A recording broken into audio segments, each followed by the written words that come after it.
Right, it's day 2 dekat Kota Kinabalu. The gang here, Syah and Asad. Kita stay dekat apa? Kita stay dekat ni, The Clayton at Riverson. Dia apa, Soho Suite apa macam ni. Okay, so nanti kita nak pergi apa? Pergi Kundasang. Kita hire private hire. It's about 2 hours drive kat Kundasang. So sebelum sampai hotel the check-in is around like 3 o'clock. So before that kita planning to go to Desa Dairy Farm dengan apa, magical garden something like that. Tempatnya cantik. Nanti bila kita dah sampai nanti aku share dengan korang. Baik, kita dah sampai our first pit stop. This is at Nebalu Market, Pekan Nebalu. Dia kat belakang sini baik. Kat sini ada macam apa, souvenir shop, small macam eateries lah. Yang aku tunjuk korang.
Stop is Desa Dairy Farm. Kita nak tengok lembu-lembu dekat atas gunung ni. Tempat ni sejuk. Sekarang tengah macam hujan yang nyai sikit. Nanti tengoklah apa yang ada kat dalam lembu macam mana. Okay, so for korang ni info, masuk sini dia dekat gantry sana dah kena bayar. Entry dia murah, setakat RM5 per person. Dengan susu ni.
farm pula.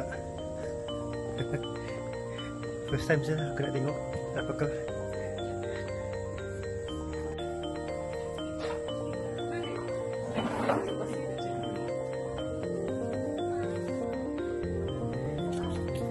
Aku nak dekat. Hello. Hello. Aku nak dekat lah.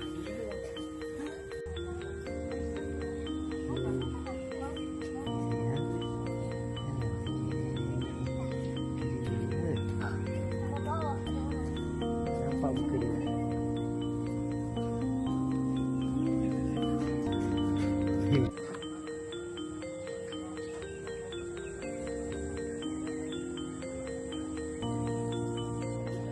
Kalau satu tu kering kali. Satu beli dengan beli.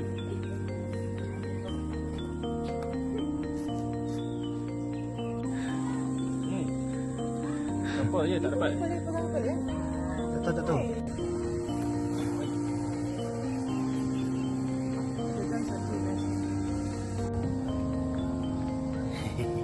Buat apa sayang?